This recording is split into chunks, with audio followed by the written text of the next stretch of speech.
lubrication motor on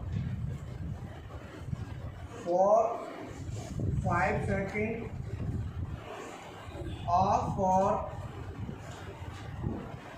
5 minute या 5 second. वैसे 30 minute का होता है और मैंने 5 सेकंड लिख देता हूँ, यहाँ पे लिख देता हूँ 15 सेकंड। वैसे टाइम 30 मिनट का होता है। जो 5 सेकंड है ना, ये तो अपनी जगह सही है, बट ये 30 मिनट होता है। तो 30 मिनट मैं नहीं ले रहा, 15 सेकंड ले रहा हूँ, जिससे आप चेक करने में दिक्कत नहीं आएगी। एक लुब्रिकेशन मोटर है जिसको ऑन कराएंगे 5 सेकंड के लिए ऑन होगी और 15 सेकंड बंद रहेगी, फिर वो 5 सेकंड, और ये ऑटोमेटिक है, ठीक है ना। पहले हम किसी भी एक बटन से ऑन करा सकते हैं। तो इसका एक लॉजिक आपने लिखना है। तो स्टार्ट पुश बटन PB1 और मोटर का जो आउटपुट है मान लो वो K1। टाइमर लगा के ये दो लॉजिक PLC वालों को लिखने, दो लॉजिक। अब मैं बता देता हूँ कि लुब्रिकेशन क्या है। और ये वाला कल मैं बात कर रहा था टरेट की, ये टरेट में ये वाला लॉजिक चलेगा, इसलिए मैंने वहाँ पे ये लिखा है। तो टरेट को इंडेक्स कराने के लिए हम बात कर रहे थे ना कल, तो टरेट में हम बात कर रहे थे, टरेट इंडेक्स कराने के लिए टरेट को हम लगाते हैं जिसके अंदर नंबर ऑफ टूल होते हैं, और जब हम चाहें उसमें जो भी चाहें उसे हम चेंज कर देते हैं, इसलिए हमने टरेट उसमें लगाया था। अब आज हम बात करते हैं CNC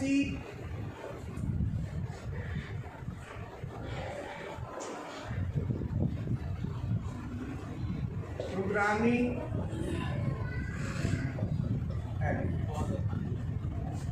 इसको सॉल्व करने के लिए आपको जैसी क्लास होगी 10:15 बजे हम ओवर कर देंगे। 10:15 बजे से 10:20 से 20 मिनट के लिए आपको टाइम मिलेगा। इसे सॉल्व करके मुझे दिखाएंगे ऊपर, है ना, रेडी करके रख देंगे। जिन्होंने 1 2 3 4 आता है वो इसको करेंगे, ठीक है। अब मैं स्टार्ट करता हूँ यहाँ पे। CNC programming element. CNC programming जब हम करते हैं तो उसमें कौन कौन से एलिमेंट्स यूज होते हैं। तो इसके लिए सबसे पहले है कमांड। कमांड किसे कहते हैं और इसका यूज क्या है। तो वैसे तो बुक में भी दिया है, क्लासेस चलती हैं, बेसिक क्लासें अपनी आप लोग जैसे करते हो। मैं फिर भी आगे आपको बता देता हूँ कमांड किसे कहते हैं, वो आप समझ लो। कमांड का मतलब होता है कोई भी इनपुट अगर हम दें, कोई भी इनपुट अगर हम देते हैं और वो इनपुट, क्या कह रहे हो, अगर वो इनपुट जो इनपुट हम दे रहे हैं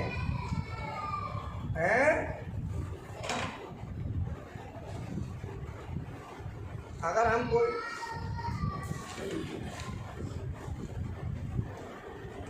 कोई भी इनपुट दे रहे हैं, समझना, और वो इनपुट एक बटन के थ्रू जा रहा है, कंट्रोल कर रहा है, वो भी इनपुट है।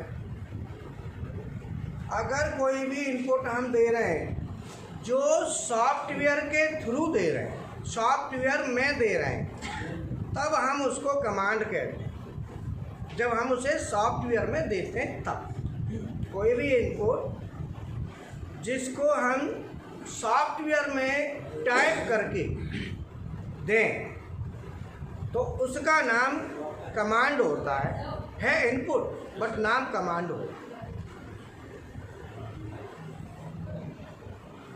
समझ में आया? कमांड किसे कहेंगे? इनपुट जिसको सॉफ्टवेयर में दिया जाए, the input which is given in software और which is type in software is command. Input है बट हम कहाँ दे रहे हैं उसको? सॉफ्टवेयर। जब हम उसको सॉफ्टवेयर में देते हैं तो उसे कमांड को, तो यहाँ पे बात कमांड की आई। सो कमांड मीन्स इनपुट, सीधा है, कमांड मीन्स इनपुट हुआ। अब ये कमांड जो हम देंगे, कमांड देंगे कैसे और कमांड का फॉर्मेट क्या होगा?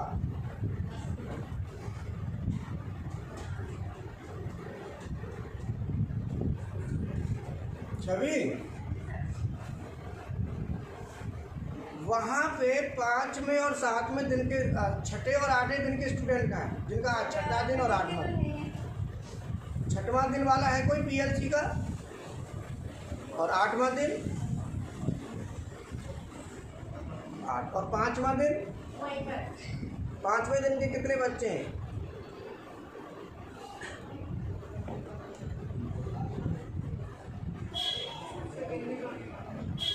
पता करो, पता करो। और 5वें दिन के और 7वें दिन के, उनको भी बुलाओ, अभी बुला लो, तुरंत बोलो। लड़की लेके आएगी वो दूसरी वाली, एक भी बच्चा इधर उधर नहीं होना चाहिए, सभी को लेके आएगी। और आगे से कोशिश करो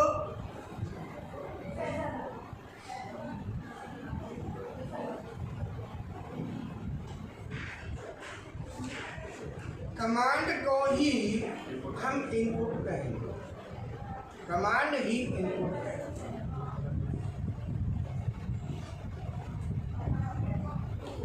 अब देंगे कैसे सॉफ्टवेयर में, क्वेश्चन ये आता है।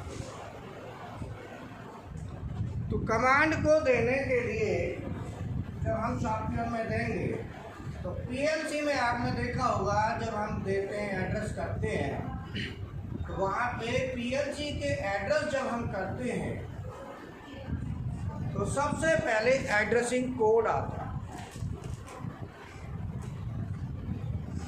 यहाँ भी वही है, पहले एड्रेसिंग कोड आएगा।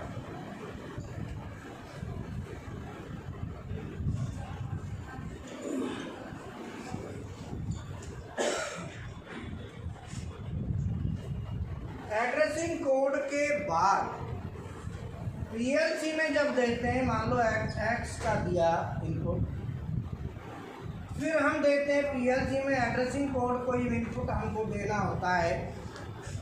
तो पीएलसी में जब हम देते हैं तो एड्रेसिंग कोड जब पीएलसी में देंगे तो सबसे पहले एड्रेसिंग कोड हुआ,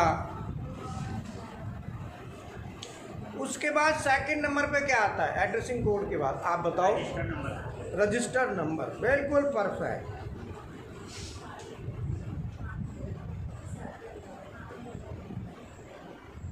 और उसके बाद बिट नंबर। बिल्कुल सही। यहाँ पे न रजिस्टर नंबर है न बिट नंबर है, यहाँ पे न्यूमेरिकल वैल्यू।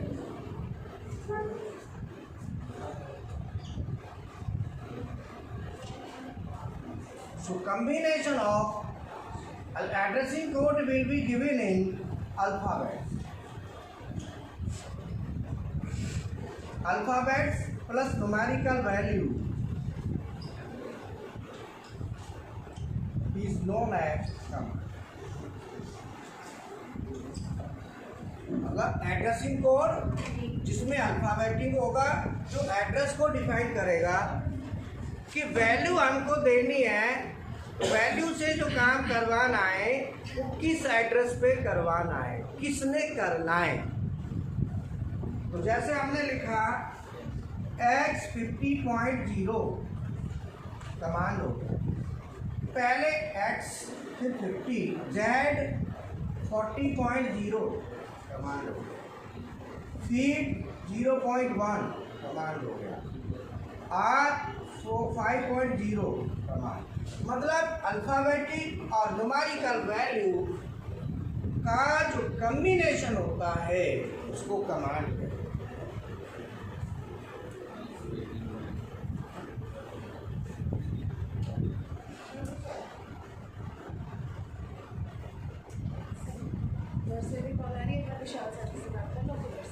हेलो,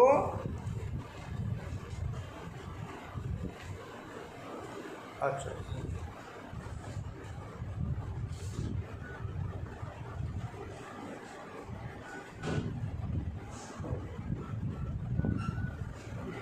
राहुल घर बात कर लेते हैं एक बार, पता नहीं कॉल आ गया, बताओ। हेलो, है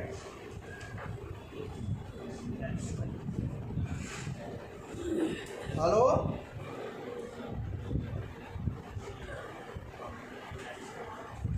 हाँ हाँ हाँ जी हाँ,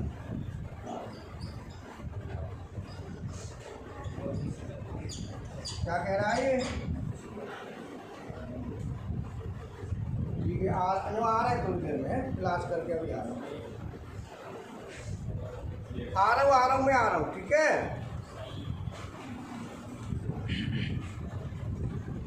अब इसमें ब्लॉक किसे कहेंगे? ये तो कमांड हो गई।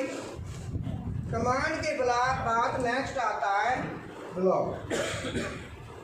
तो हम जो भी वैल्यू लिखते हैं, अगर हमारा इनपुट सॉफ्टवेयर में टाइप करके दिया जा रहा है, वही इनपुट कमांड कहलाता है, ठीक है। अब तुम कहेंगे कि जी पीएलसी में हम x लिखते हैं 0.x0, तो सॉफ्टवेयर में तो लिखते हैं, लेकिन उसको हम लिखते तो हैं, बट उसको हम कंट्रोल कहाँ से करते हैं? बटन के थ्रू। बाहर बटन होता है, स्विच होता है, तो इसीलिए उसको हम इनपुट बोलते हैं। यहाँ पे टोटली काम उससे होता है, टोटली सॉफ्टवेयर से होता है, कोई बाहर एडिशनल बटन नहीं होता, टोटल सॉफ्टवेयर से। अब सॉफ्टवेयर क्योंकि स्कैनर डायरेक्ट सॉफ्टवेयर को स्कैन करके अपना फंक्शन करेगा डायरेक्ट। ब्लॉक कहते हैं combination of command, combination of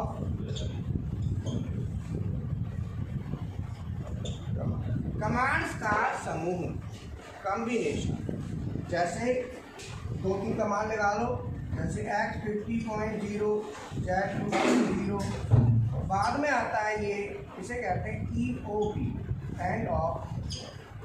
एक ब्लॉक को क्लोज करता है एंड ऑफ ब्लॉक।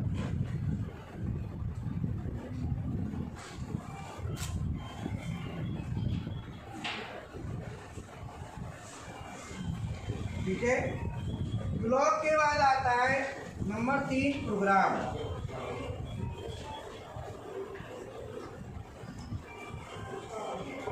प्रोग्राम होता है जिसमें हम ब्लॉक्स को एक सीक्वेंस में लगा दें।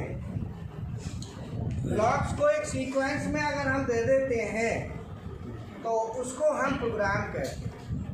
ब्लॉक्स को top block, next block, next block, next block, last तक जाते हैं, एक सीक्वेंस बना दें हम ब्लॉक्स का, तो हम उसको कहते हैं प्रोग्राम। और number 4 program scan. Program scan होता है, जो स्कैनर होता है वो प्रोग्राम को ऊपर से नीचे तक पढ़ता है। जैसे मैंने लिखा यहाँ पे O1, O2, N1, G40, G80, G28, U0, W0, T0101, M03, S1200, ऐसे करके हमने एक प्रोग्राम लिखा। अब इस प्रोग्राम में जो सबसे पहला, जो टॉप वाला, जो ऊपर है, ये एक ब्लॉक है, दूसरा ब्लॉक है, तीसरा ब्लॉक, चौथा ब्लॉक, 5वां ब्लॉक। इस तरीके से ब्लॉक्स होते हैं। जब हम पीएलसी में लिखते हैं तो पीएलसी में हम ऐसे लिखते हैं,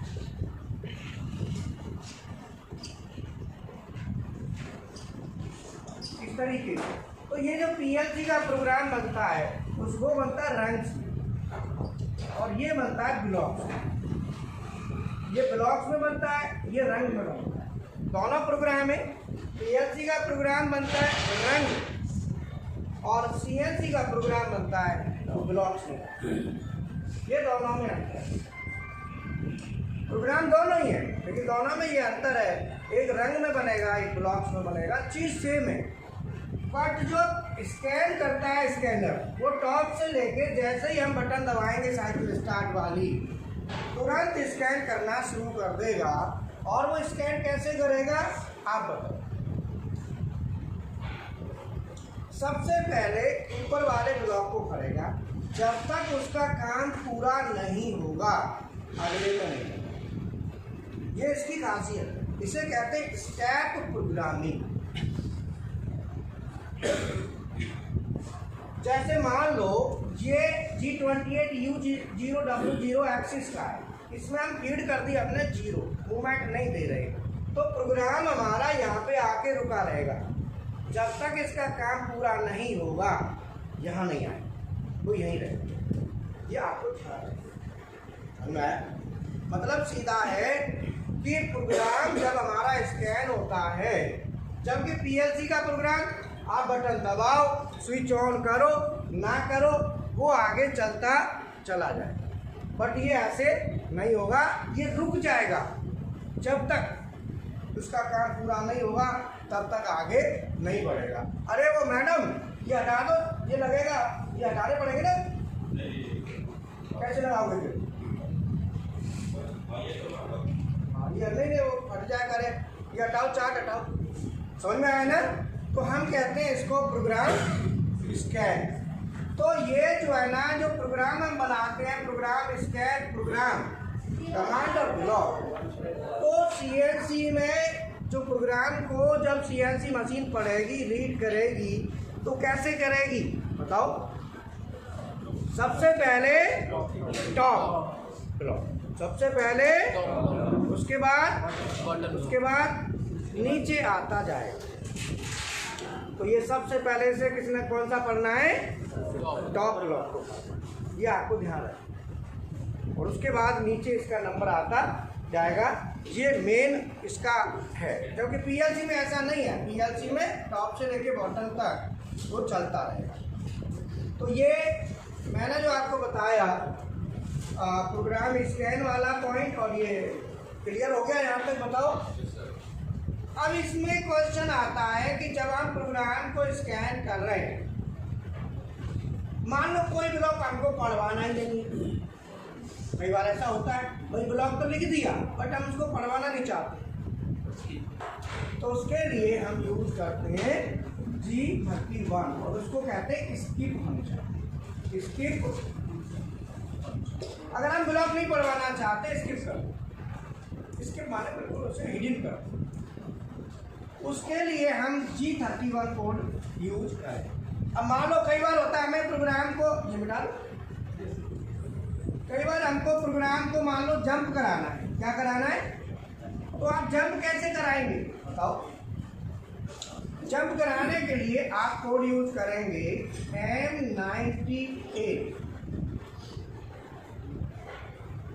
M99 P4, तो ऐसे आपने लिखा तो आपका प्रोग्राम यहाँ जंप कर जाएगा। ये प्रोग्राम जंप करके कहाँ जाएगा?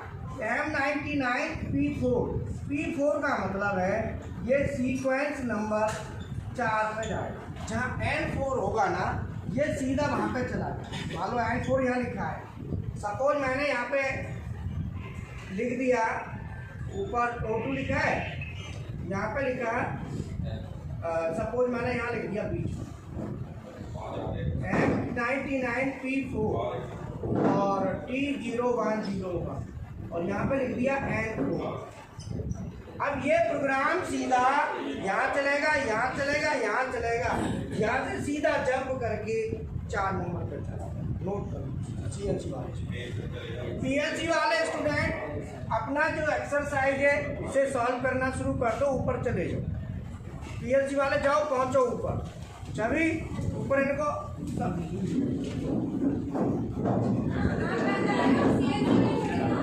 ऊपर ऊपर ऊपर ऊपर पहुँचाओ सबको, और बोला इनको एक्सरसाइज नोट नहीं करी मुझे लगता है। छवि जो बाद में स्टूडेंट आए, ये देखो ये 2 एक्सरसाइज सॉल्व करनी है, नोट करो। इधर आओ, अरे इन्हें बुला इधर। है बेवकूफ।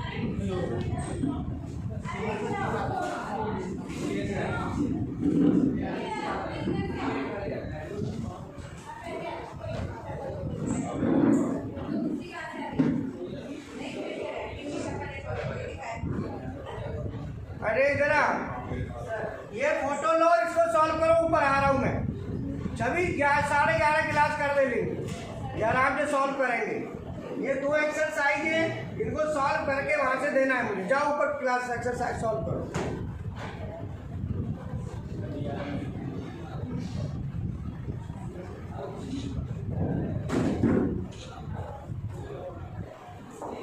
ऊपर पहुंचो, ऊपर।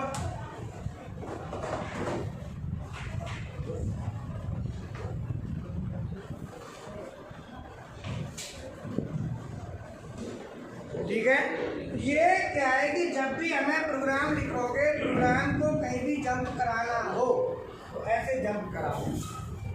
M99 कोड जंप कराने के लिए होता है। P4 का मतलब है सीक्वेंस नंबर 4। 10:15 वाली 11:30। 11:10 10:15 वाली को 11:10 कर दो। 10:15 तो कोई नहीं होती, 10:40 को होगी। 10:15 को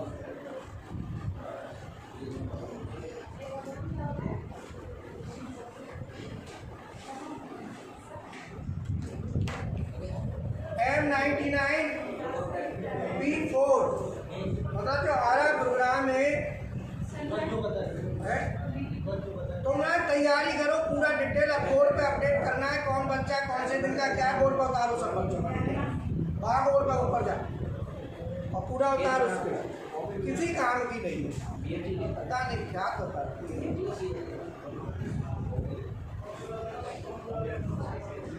होता है ना, बिल्कुल तरीके से काम करना, प्लानिंग से करना।